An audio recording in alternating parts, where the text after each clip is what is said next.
Era il 1977 quando Beneteau presentò il suo primo First al Salone Nautico di Parigi, voluto fortemente da François Chalat e disegnato da André Maurice sullo stampo dell'Impensable, barca nata per primeggiare nell'Afton Cup, rivoluzionò il mondo del cantiere francese e non solo, perché nel giro di pochissimi anni il progetto entusiasmò navigatori e regatanti.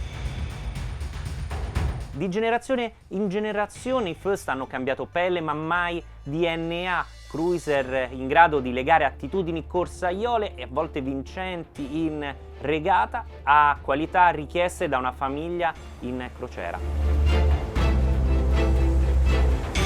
Oggi con The Boat Show siamo all'Argentario per toccare con mano l'importante cambio di passo nell'universo Beneteau con la presentazione del First Yacht 53, la prima di una nuova famiglia di imbarcazioni che proiettano lo chantier navale in un nuovo segmento di mercato, quello del Luxury Performance. Una prova in mare che ben si adatta alla località scelta da Spartivento, che in quest'angolo di Argentario ha aperto da poco la sua base come concessionario Beneteau. A firmare la neonata è un team tutto italiano: Roberto Biscontini per l'architettura navale e Lorenzo Argento per il disegno di coperta interni. Con un passato da progettista in America's Cup, Roberto ha messo su carta uno scafo corsaiolo elegante, molto equilibrato, con dritto verticale, baglio massimo di 5 metri arretrato e portato fino a poppa, doppia pala del timone. Alla matita raffinata di Lorenzo si deve una coperta flash, pulita e minimale, esteticamente accattivante e funzionale, con le manovre che corrono ben nascoste sotto i carter. Una delle note distintive del 53 nelle sedute del timoniere molto avanzate e allungate per alleggerire esteticamente le sezioni poppiere così generose. Alle spalle non mancano i gavoni, ben 3, di cui uno con accesso diretto al garage per un tender di 2 metri e 40 centimetri.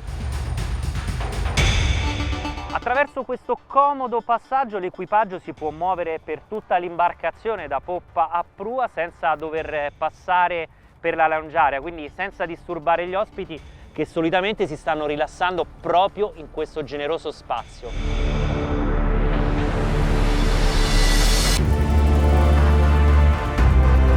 Raffinato e leggero il disegno della Tuga, dove sono riportate le rotaie del Genoa a garanzia di angoli in bolina ancora più stretti e di passavanti belli sgombri. L'adozione del cavallino rovescio, inoltre, permette una Tuga più contenuta senza sacrificare le altezze sotto coperta. Toccasana in fase di ancoraggio è la campana di tonneggio che qui sul First Yacht 53 può essere ordinata dall'armatore.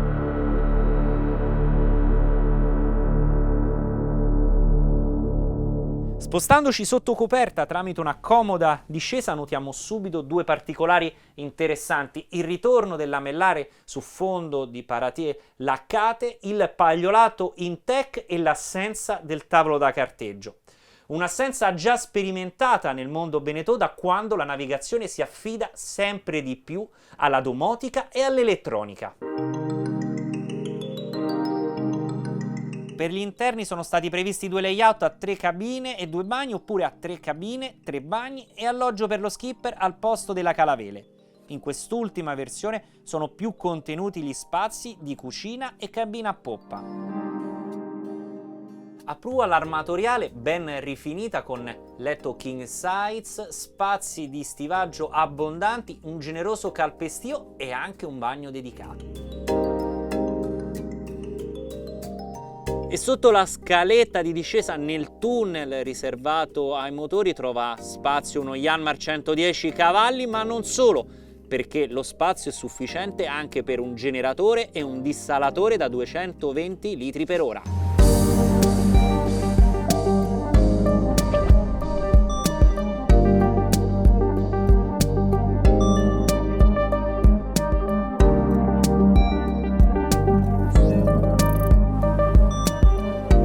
È arrivato il momento di conoscere le prestazioni sottotela del First Yacht 53, di capire come l'estro della coppia Biscontini-Argento abbia trasformato un luxury in un performance divertente da portare. È arrivato il momento di issare le vele!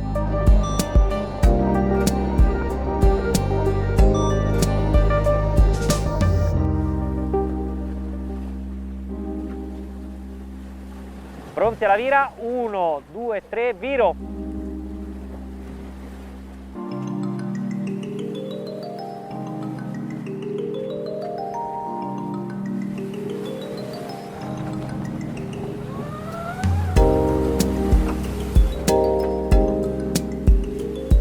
Lo studio di Carena è votato all'aggressività e alle prestazioni, anche oggi con l'Argentario che ci regala poco vento, siamo sui 7 nodi da sud.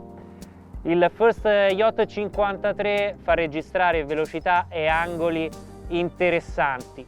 Navighiamo infatti alla velocità del vento, in questo momento siamo a 6 nodi e 6 di velocità.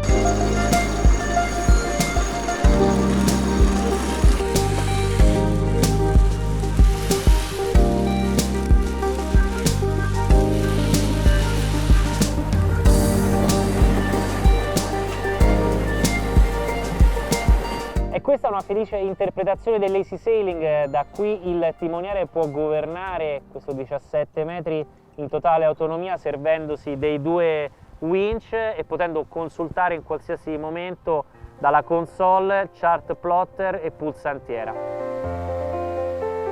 Abbiamo stuzzicato il progetto di Viscontini in più occasioni, l'uscita dalle virate è eccellente, molto reattiva, veloce. Anche quando abbiamo sbagliato e abbiamo provato a entrare nell'angolo morto è bastata una piccola puggiata affinché la barca riprendesse immediatamente velocità e prestazioni. Un progetto davvero ben riuscito per quello che riguarda l'organizzazione della coperta e sicuramente le linee della carena, premianti.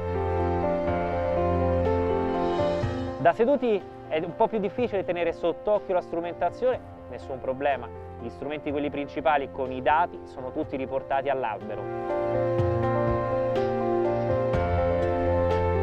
Dalla nascita della gamma First sono passati più di 40 anni, da quella felice intuizione di François Chalat che ha aperto al mondo Beneteau le porte di regate e di imbarcazioni più corsaiole. Sono stati prodotti oltre 24.000 esemplari e presentati più di 70 modelli.